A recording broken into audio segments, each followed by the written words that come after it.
This was when Peter began to worship. This is when we first see of it. This is when the ministry of the disciples actually began. You're seeing the beginning of the ministry of the disciples. A few things happen in this passage. 3 of them I want to concentrate on.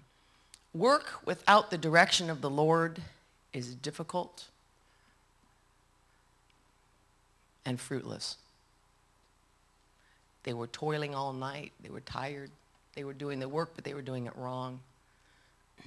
2, work with the direction of the Lord. It doesn't always look how you want it to. I don't think they had the intention of their nets breaking and their boat sinking. I don't think they had the intention of a few of these things happening, but they did anyway.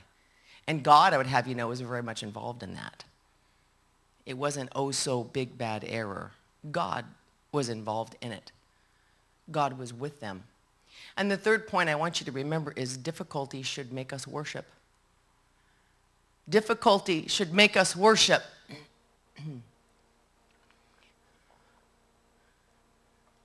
This is for you.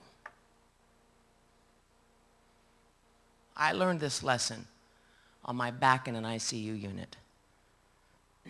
And I hope that I'm living it now.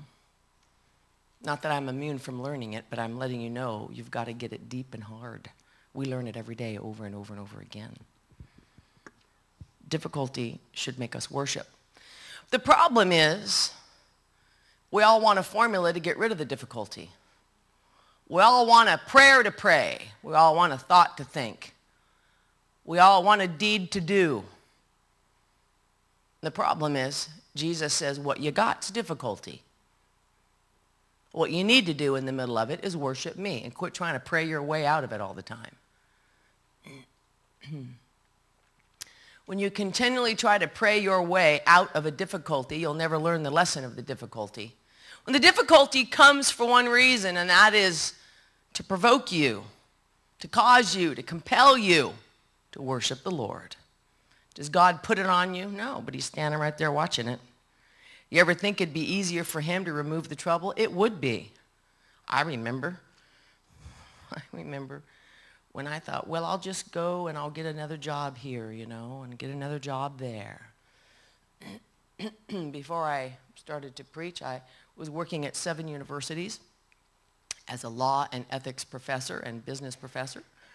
I was running my own legal firm, and I was doing many other things on the side.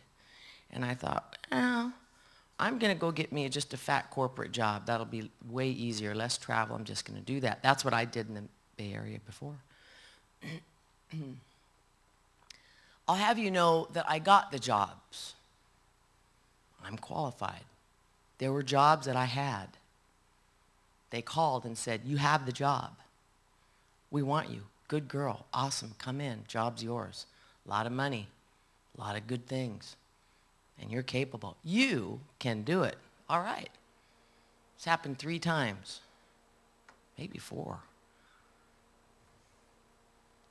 The day before I'm supposed to come, business catches on fire, burns to the ground.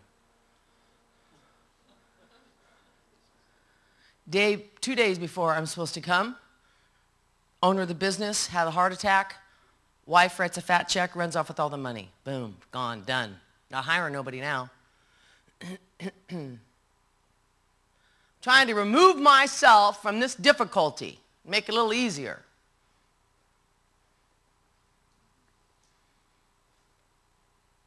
Two days after I started at another place, it came out that the chief financial officer had embezzled a bunch of the money. They cut half the business in half, let half the people go. You know, it would have been a lot easier for God to just let me have those jobs. He had to like hire extra angels to get those things to happen. He had to hire extra angels so that I would learn my lesson that he was trying to teach me. He had to hire extra angels. I was sick, but I was capable. I know how to push through. God says, no, you're going to stay sick. You're going to stay broke. You're going to stay a lot of things. Until you learn to worship me. So then I realized, well, I need to quit traveling all over the country at these universities. It's making me sicker. Well, I had let go of all those jobs because I felt I was going to get these other jobs. Well, I did get the other jobs. It was a setup. You know what I'm saying? And that's the way it is. Until you get what you're supposed to get, you are not moving on. You're just not. You can read the prayer of Jabez all you want, people. And you could put it on your refrigerator and you could pray it. You could hang out and you could read all kind of books by little fellas that are born a long time ago and dead now. You can go to a little church down the street and they'll tell you how to pray a certain thing. They'll give you a little formula. And all it's going to do is to create a despise in you for what you do not have that you blame God for. And you miss God in the process. And when things don't go your way, man, that's tough. Because then all you do is blame everybody else. That they're not healed, that they're not well, that they don't have any faith. And buddy, look out when it comes your turn, because you will not have the stamina to stand. You will not have the foundation to push through, because you would have looked toward what God can do and not who God is. Now you may say, God is what he does. Part of who God is what he does. Yes, it is. But it's still what he does. It's not who he is. And it's a trick of the end times of the seducing spirits that come upon the earth that say, you know what? Come this way. This is a better way. Here's a formula for you. Let's go this way. Do it this way and everything will work, and you minimize the cross. Jesus said, yeah, by my stripes. I took it, sis. You were healed already. But if we've learned anything, we have learned that we do not get to tell God what Calvary looks like. We do not get to tell God his business. And we do not get to tell God what to do with what he's going to do, and how to do it, and when to do it. It's our job to stand and say, your will be done. Thy kingdom come on earth as it is in heaven, and so be it, God. Because therein lies a fellowship hidden within that relationship that can't be received because of a cheap prayer that makes you go to sleep at night and makes you comfortable. God said, I'm the God of the anyway, and I'm the God of the everyday. When you want to start slapping formulas on what I'm going to do, you're going to be extremely disappointed. God made two things particularly complicated, right to the edge of confusion. Health and money. The two things we need the most to survive on the planet. We need money and we need health. And yet those are the two things that God says, I will strictly, straightly pull up a formula out from under you. I will not allow you to have it. And some would say, well, if you pray this, well, if you pray that. No, that might have worked out one time, but your life's got a lot more going on than the one time. Because why? Jesus says, I'm pushing you to me. Don't you feel that? I'm pushing you to me. Don't you see that? I'm pushing you to me. Why do you fight? The Bible says, taste and see that I'm good. The people who won't go that way, God put a ring in their nose. And they will have trouble all their days. Their children will not serve God. They will have night terrors. They will be broke. They will have problems because they will not yield to God. But the vessel that will yield and submit will be able to use the name of Jesus Christ in authority against anything the enemy would bring. And not to get what God could bring, but to hold the enemy off of what God would bring and wait for God to bring it. Anything less, I'm afraid, is a problem. There's two meanings in this passage that I want you to know what they mean. Drought is a huge haul of fish. Not just a huge haul of fish, but a huge haul of fish that is going to be captured and caught. Peter and the other disciples, they are not disciples yet. The word is very clear to let us know this. The net broke after the provision came. The boat started to sink after the provision came. And instead of Peter saying, what is going on? we're not only going to lose the fish, but we're going to lose the net. We're not only going to lose the fish and the net, but we're going to lose the boat. He didn't do that. Instead, he fell down and he worshiped. He wasn't consumed and concerned with what was going on here. He said, oh, man, I'm worshiping. That's what I know. And the telling of it is this. The word astonished, it means something different than what I thought it would have meant. It means to be amazed at what just happened. And hidden within that is this.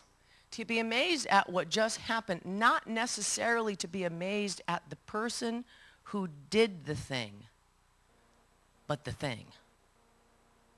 It gets its meaning from a root that means to be clearly, plainly dumbfounded. Peter was dumbfounded. And he'd only heard one sermon. He's not in the boat. He's fixing his net, working on stuff, cleaning, washing things up, being Mr. Fisherman. Here's this preacher gets in his boat and says, hey, come on. He'd been hearing the sermon. All he heard was the sermon. And based on that sermon, he says, hey, he calls him master. And he says, all right, you know what? You're a preacher. I'm an honorable guy. Sure, you know, I'll let you use my boat for a pulpit. Not a problem. Let's go. Sends him out a little way. Then he says, well, there's a big draught of fish. What he's saying is you will absolutely catch a huge haul of fish if you go over here. And not on the shore necessarily at first, yes, but let's go out into the deep. Let's go out into the deep spot. And I promise you that you're going to get more fish than you have a right to have. Peter kept his eye on the ball. Huge draught of fish. But this is interesting to me because he's amazed at what just happened. And this is immature faith. He's not saying, wow, cool. The Son of God is in my boat. He's not saying that. He's not saying the Son of God is in my boat. He's saying, man, did you see all these fish? How'd that happen? That's supernatural. Whoa. I wish I could do this every day. This is fish, man. I'm a fisherman. I like to have a lot of fish. He says, you know what? Let's go on to the deep side. Let's go over there to the other part, Peter. And so Peter does. Jesus is telling them, you're going to catch the fish if you just yield to me. Peter had just met him. Jesus wants us to know tonight that he will repair our net. He will forbid our boat from sinking. And sometimes when the net is torn and the boat is sinking, we get very distraught and we forget about all the fish. He really has brought in a big drought of fish for you. He really has. In the middle of your broken net, in the middle of your sinking boat, it's the Lord that has brought this huge haul of fish. And when you're a fisherman, fish are important. Whatever it is that's important to you, the Lord's bringing it upon you. But you must not be consumed and overly concerned with how it's going to come. Therein lies trust. And I am very concerned the last couple weeks over some things that I have heard from people that are being formulaic about their faith. Faith is not a formula. It's a process of trust, and I hope the Lord lets me speak on that Sunday. It's a process. It's not a separate entity walking around. It's an elemental thing. God designed it that way so we would always see him, so that we wouldn't worship the thing, but we would worship the one.